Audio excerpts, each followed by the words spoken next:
Hey you guys, it's Peter and welcome to my channel, Peter Watches TV, where I watch all the TV shows and then I come over here and I react to them. So if you like TV shows and you like to talk about TV shows, why not subscribe to my channel and come over here and hang out and let's talk about TV shows. And today I want to talk about this week's episode of 1,000 Pound Sisters. 2 videos, 2 days in a row about Amy and Tammy Slayton and the Slayton siblings. I'm so excited to make this video. Actually, so last night I watched this week's episode and it was really good this week. This week's episode was really, really good. I was going to watch Polly Family too because it was on last night. And I did my reaction to the first week's episode last week, but I did it yesterday. So I was going to watch it last night and put both those videos up, but I'm going to watch it tonight instead. So tomorrow I will have my Polly Family Season 1, Episode 2 reaction up tomorrow or Friday. Probably tomorrow, but tomorrow or Friday. And I'm going to watch it tonight. But I want to talk today about 1,000 Pound Sisters. I have lots of notes. It was really, really good. At one point, I texted my friend and I was like, oh my God, 1,000 Pound Sisters this week is so good. So anyway, let's get right into it. This was Season 7, Episode 4. And the title of this episode was The Big Camel in the Room. Okay, so when it starts with Amy being interviewed by production. And it says on there that it's been a few days since she's been bit by a camel. And they go in, like, they start interviewing her. And then immediately she and Brian leave because she needs to get a new antibiotic. And so she's going to the pharmacy to pick up this new antibiotic because the antibiotic that she was on is the wrong antibiotic for a camel bite. And apparently there are specific antibiotics that you need with a camel bite. So, but anyway, and so they had to the ER had to Wikipedia and all that kind of stuff. But anyway, so she goes in there and talks about how the police found marijuana in the car. And that she has a medical marijuana card, but she didn't know it didn't transfer states. Now, when I talked to Amy back in the day about this, because I was like, Amy, what's going on? Like, I'm confused. I thought, and I could be wrong about this, and I meant to look it up before I did my video, but I thought they found, like, marijuana and mushrooms. I thought it was maybe not mushrooms, maybe something else, but I thought it was one other substance other than marijuana. But I could be wrong about that. But anyway, I remember she said to me something about this medical marijuana card. And I'm like, okay, Amy, Kentucky is not a legal state. Kentucky is not a medical marijuana state. And Amy's never lived in another state. Am I confused about this? Has Amy lived in a medical marijuana state? I don't believe that she has. I mean, I believe that Amy has lived. I don't know that she understands what she's saying in here, but this is a blatant lie, okay? This part of the story is an absolute blatant lie that she believed that this medical marijuana card would protect her in the state of Kentucky, okay? Number one, if you are an avid marijuana smoker, and I was and still know people that are, you're going to know what your state is. You're going to know if your state's a legal state or not, okay? Especially if it's not, and you are a marijuana smoker, you're going to want it to be a legal state, okay? So you're going to know that your medical marijuana card is not going to protect you against these things. Amy is not that stupid, okay? So when she said that on camera, I was like, when we've all read the articles and all this kind of stuff, why are you only giving part of the story? Like, I mean, this is just such a blatant lie. This is where I was like, Amy, this is not a good look for you. And I know that Amy's been worried about certain episodes in the past seasons coming out. But for me, this part of the interview, I was like, girl, it would have been better for you to come out and just be like, I effed up. I shouldn't have had weed around my kids. But this whole storyline of like, you know, like I had this medical marijuana card because of my back pain and all this kind of stuff. I don't know. For me, it fell short. But anyway, she talks about her back problems and all this kind of stuff. And she talks about how jail was cold and bad and that Chris bailed her out the next day. She talks about her bite being infected and that she had to go to the ER and that there was a special antibiotic for camel bites. So she goes to the pharmacy and the pharmacist looks at her like she's crazy. She's telling the pharmacist like everything about her son being in the car. I was like, okay, this so reminds me of me and my friends going into stores when we talk to people. And the pharmacist says, so don't turn your back to a camel. I did think this. I thought it was kind of weird. Did anybody else find this weird when you think about like, and I know that production came in and Amy was talking to the pharmacist, but did anybody think it was weird with like HIPAA rules and things like that, that the pharmacist did an interview? The pharmacist does an interview. I don't know if it was the clerk or the pharmacy tech or the pharmacist, but the pharmacist, I think it said pharmacist, did an interview for the show. I thought that was kind of bizarre. I mean, she didn't say like what medications were given or anything like that, but even still, I thought, I mean, Amy probably signed off on her for her to be on the show, but I just thought it was kind of interesting that a pharmacist was giving an interview on Thousand Pound Sisters. I don't know. I mean, she was funny. I liked her on this show, but this is where I'm kind of like, this is kind of interesting to me, right? Amy talks about the side effects, and so she asks her about it and this medication. The woman says it's diarrhea, and Amy's like, well, that's fine because I'm not pooping anyway, and all this kind of stuff. And then she says on the way home that she doesn't want to talk to anybody, like her siblings are texting her and calling her. She's like, I don't want to talk to anybody. She said it's been traumatic what she's been going through, and that she's got court coming up, and she doesn't need their judgment too. So she's not like really answering anybody's phone calls. So then it goes, and it's Brittany and Chris are going to meet Misty and Amy, or Misty and Amanda, and they're going to discuss Amy because they want to do this like confrontation, which they define as a roast bitch fest, which is interesting because Amy thinks it's an intervention. And they're like, it's not an intervention. And I'm like, well, you called it a bitch and a roast fest. I think I would be more hurt if I knew that my family member was coming to bitch me out and roast me than an intervention. You know, I've been in interventions before. I don't know. But anyway, Amanda says, she starts it off by saying, like, we've all made mistakes and things like that, so let's not judge too harshly. And then she's like, but the bitch got bit by a camel. And they're all laughing about it again, right?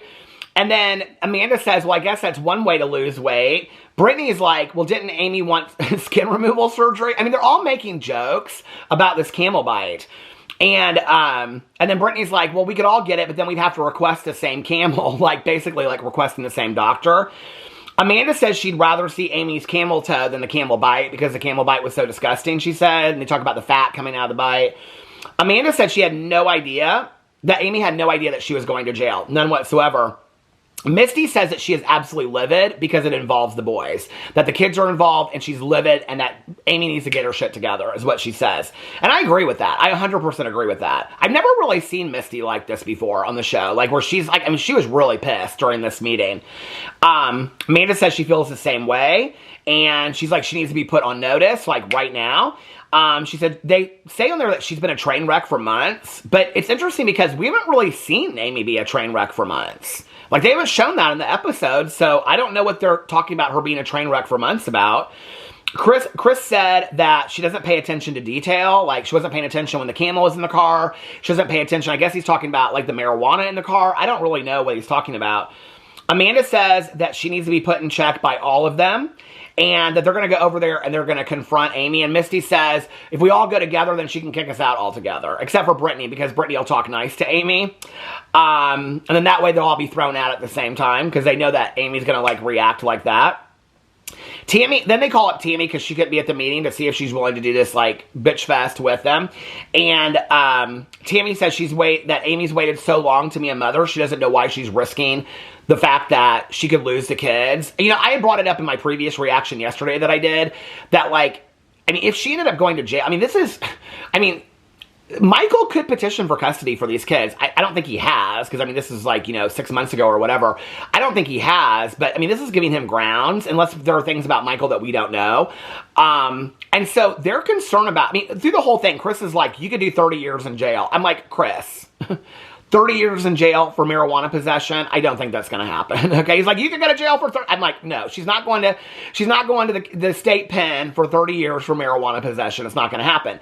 But, I mean, social services could be called in. I mean, that could be something that happened, And at one point they say, we've got to get a plan in place because, I mean, if she went to jail that day, they have no idea who's going to take care of the kids and stuff like that. And I do think those are conversations that need to be had, and Amy doesn't want to have those conversations. Tammy says she's waited so long to be a mother, that Amy's waited so long to be a mother, and now she's just fucking it all up. I'm using their language, okay? Not that I don't speak that language, but I'm using their language. So they're going to have this bitch fest and roast her. Amanda says they love her, but that she needs to stop effing up. Then they go over, and it's Tammy at her friend Steven's house, and she's making dinner for him and his friends and his fiance Bart. And so she meets his fiance Bart, which I didn't really know what to think when he first walked in. It kind of reminded me of this, you know the real tall guy that's sometimes on American Horror Story? He kind of reminded me of him a little bit, but I like the fiancés. I like Steven and Bart for Tammy. I really do. And the fiancé is hilarious. Absolutely hilarious. I mean, he was picking apart Tammy's cooking like nobody's business. She said she's excited to meet new people, but it's hard for her at the same time. Steven brings up the camel bite, Amy's camel bite. Bart comes in and they meet. She makes this huge pot of Alfredo sauce, and he's like, "Is that all Alfredo sauce?" And then she makes boiled chicken in a pot, and Bart says that he would have grilled it first, not put it in a pot to boil like a swamp. He's hilarious. This Bart guy is hilarious. I mean, he is made for reality TV. Tammy says she doesn't have the confidence in meeting new people. Then they're eating, so this lesbian couple comes in, they meet Tammy and the friends and stuff like that. Bart's eating this chicken, and they're asking him what he thinks, and he says that he's had worse things in his mouth, but he just couldn't do the chicken. He's like, it was just some dried up piece of chicken. He couldn't do the chicken. And they're like, how do you like the Alfredo? And he's like, he won't even taste it. It's hilarious. And then they're talking about going to the corn festival. I love this. Okay, so for those of you that do not know, I put this all through my notes, but my ex is from Seymour, Indiana, okay? And we used to spend a lot of weekends in Seymour, Indiana. It's a small town in Indiana. It's where John Cougar Mellencamp is from. And when you drive in, there's a huge sign that says birthplace of John Cougar Mellencamp, and also the home of the Oktoberfest, the first weekend in October. And so we used to go to the Oktoberfest every year. It's literally Friday, Saturday, Sunday, and it's like cakewalks and rides. It's the corn festival in this town. I mean, I was like, oh my God, this so reminds me of the Oktoberfest in Seymour. And I just loved it. It's like you'd see people, like, you know, my ex and his friends, you know, they might be like, hey, how are you doing? We walked down the street and everybody knew everybody because it's a small town. I love it. I love small town America so much. And so they're talking about this corn fest, and Steven wants to do this float at the corn festival, and he asks Tammy if she wants to be on it. And she's like, with everything going on with Amy, she totally forgot about the corn festival, but Steven wants to do this float, and she always dreamed as a kid to be on a float. I did too. Queen Tammy. I, all day long, wanted to be on a float when I was a kid. So now we're at the Bitch Fest, and they're meeting at the park. They meet at this park for everything, okay? And Amy told Chris that she does not need an intervention. She doesn't want an intervention. But they're all there to confront Amy, okay, about her effing up her life. So she comes walking down the street, and Amanda says that she can already sense the tension in Amy, and that Amy already has, there's tension in the family, and that Amy already has an attitude. And so when Amy walks up, all Amanda really says to her is like, sis, we need to have a discussion. And Amy like loses it. She's like, I don't need an intervention and blah, blah, blah. Well, Amanda walks away. Amanda's like, I'm not having it. You're not going to come in here screaming and yelling at me. Amanda gets in her car and leaves. She is like so done with it. And Amanda storms off. And then she says the first thing she does is start yelling and talk out of her neck to her. Talk out of her neck. Some of the things they say, I absolutely live for. And then Amanda drives off and leaves. Amy says that it wasn't supposed to be an intervention, and they said that it wasn't going to be, and they say it isn't an intervention. Then Amy storms off. She didn't even allow them to talk before she got mad, you know, or anything. And they don't even know what they're going to do at this point because they're so worried about Amy and the boys, but they don't know what to do. Then they compare it to Tammy's intervention when she was in the facility and she wanted to leave, and they were like, no. And she's like, well, I'll get an Uber home, and then I'll figure out my own way. Chris is like, he posted bail. He and Brittany have this hilarious interchange about how he posted bail. So if Amy doesn't show up to court, he's going to be out. He's going to have to pay $10,000. And so Brittany's like, well, put on your cowboy boots and your hat. And he's like, yeah, and I'm going to hog tie her and take her to court and all this kind of stuff.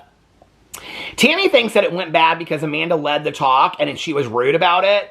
And I'm watching it and I'm like, but Amanda wasn't rude about it. Amanda wasn't rude at all. And I think this is where Amanda's issue, or Tammy's issues with Amanda, block her. It's like an obstacle for her seeing the truth because she already has this issue with Amanda. So she doesn't really see it. Amanda was not nasty to Amy whatsoever. At least in the footage that we saw, she basically was just like, sis, we need to have a discussion. Amy blew up. It wasn't that Amanda was leading being rude. That was not it at all. At all. And then Tammy says that she's going to get Amy aside in a couple days and she's going to have the talk to her. Now we're at the corn festival.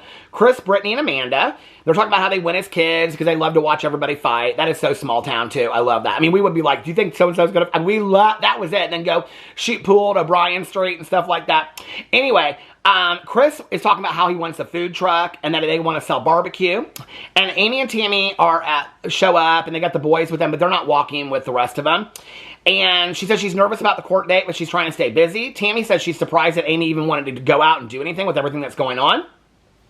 They talk about how they go every year as kids. The corn festival is this really sweet moment to me. I loved it. I love that this whole episode was about the corn festival. Tammy's first time getting on rides, and there's all these moments this season of these like first moments for Tammy, which is really cool to watch. And I'm like, I want to go to the Corn Festival. So but next year I'm going to the Corn Festival. And it's just so small town. Tammy says that it feels amazing to be able to ride the rides. Chris then is helping run the food truck because this guy's like, you can do a shift of the food truck to see if this is something that you might like. He says before his surgery, he wouldn't have been able to fit in the food truck. And Amanda and Brittany come up to the food truck, and he's talking about, like, in his confessional about how he took his life back with his weight loss surgery, and now he wants to, like, pursue and chase after his dreams and follow his dreams, and why shouldn't he? And I 100% agree. Then they show the weather changing, and it's raining outside, and then it's sunny, and so then Amy and Tammy are like in some little store, and they're having like a cup of coffee or a soda or something like that. And Amy's talking about how she's independent now, and she doesn't need her siblings and everything, and Tammy's like, being arrested is not being independent. And I'm thinking, exactly. Especially when you're calling Amanda to come pick up your boys, and Chris is bailing you out of jail. How independent really are you, Amy? Okay, you obviously depend on your siblings a little bit more than you want to admit, but then you don't want them to have anything. I mean, you brought him into this, okay? You brought Amanda in by having her come and pick up your boys. You brought Chris into it by having him bail you out of jail. So, I don't even care if you're independent or you define yourself that way, but you brought your siblings into it by asking them to help. Now you don't want them to have a voice in the situation, you know? Amy says that she could have lost her kids. She starts crying and breaking down. She's like, this is the first time I've broken down. Tammy says she was scared about her losing her kids too. And she's like, Amy, your kids are the reason, and Amy says, you know, she's the reason why, the kids are the reason why she's alive today, and all this kind of stuff. Then they show the Corn Festival and the parade. Tammy is on the float, going to be on the float. The theme is, I didn't really understand the theme. Was anybody else confused by the theme? The theme was rooted to the core, and it was about apples or something, but it was a Corn Festival because they're all rooted and connected to one another. And even though they're all LGBT people on this float, they weren't telling anybody they were all LGBT, but it's just kind of to symbolize that we're all connected. I mean, I like the sentiment behind it, but it kind of reminded me of Project Runway, you know, when somebody's trying to explain their dress, and there's this whole story, but the dress don't really sell itself. Listen, I love a good parade, and I'd love to ride on a float, okay, but that story did not make sense to me whatsoever. I could have thought 100 other themes up before it rooted to the core. I didn't get it. But anyway, the siblings are sitting on the side to watch. Okay, this 100% reminded me of small town Indiana, small town Midwest. I'm about 2 hours from where they live anyway. And it's like, these are parades where you take your fold-out chair to the side of the street and you watch it, you know. Or you take it to a field and you watch the fireworks, you know, for 4th of July. It totally reminds me of that. And Amanda and Misty are talking about how they were talking to people on the way there. That's why they were late meeting Chris. And that reminded me of that too. And Amy hasn't talked to anyone, they said. She finally shows up and she's got this sash on that says hot mess. And as soon as she shows up, I'm like, oh, this is going to be a big deal. She says some vendor gave it to her and she just loved it, so she put it on. Chris says that she's taken this whole thing way too lighthearted. The parade starts, and Tammy says it was a proud moment for her because she had no friends in school, and now they're all amazed by how much weight she's lost and what she's doing. And she's like, I'm just a queen doing my duties as a queen, Queen Tammy, and she's waving to everybody and throwing them candy. She hits Amy in the head with some candy. And Amy is like, the best part of the Corn Festival is the candy. Tammy says she's not so afraid of the world anymore, and she's proud of herself because she did this. It was another moment, you know, for Tammy.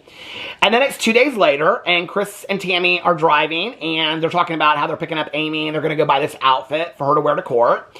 And Tammy says she was unsure about the hot mess sash that Amy wore to the Corn Festival, and that maybe the conversation that she had with her didn't really sink in the way that she thought it did. The conversation that they showed us, Tammy didn't really confront her. Tammy was just like, well, you know, you could have, Amy's like, I could have lost the kids. And she's like, yeah, you could have lost the kids. I was scared about that too. There was no confrontation from Tammy to Amy. So I'm not sure what conversation she thought was going to sink in. But anyway, so they're taking her shopping so she can buy something to wear to court. Did I say jail? I meant court. Chris says that she could do 30 years in jail. I'm like, she got to do 30 years in jail, okay, for a felony charge of the lowest amount of marijuana in the world. It's not like she was trafficking marijuana, you know. Tammy says she's hiding her emotions, that Amy's hiding her emotions because she's afraid. Amy says she's trying to get her mind off stuff because she's so worried about it. Chris and Tammy keep on saying stuff to her. Well, Chris said stuff to her, And she's in the back seat, and Tammy's like, yeah, sis, yeah, sis. And Amy is like about to lose it. She's like, I don't want to talk about it anymore. And Chris is like, we need to have a plan going forward. Basically, because like if you get arrested or if you go to jail, like who's going to take care of the boys? Is Michael? Like what's the plan? And Amy says that if they don't stop, she's going to tell them off. And that's how it ended. And that was this week's episode of 1,000 Pound Sisters. It was so good. I want to go to the Corn Festival now. I'm going to the Corn Festival. Well, I probably won't, but I wish I could. We should get a big group of people and go to the Corn Festival next year. Wouldn't that be so fun? Anyway, we'd all have like a row of hotel rooms at the motel, you know, with the outside doors and all that kind of stuff. Anyway, I would love it. I would love it. Let me know what you thought about this week's episode in the comment section below. I love you guys, and I will see you tomorrow. Bye.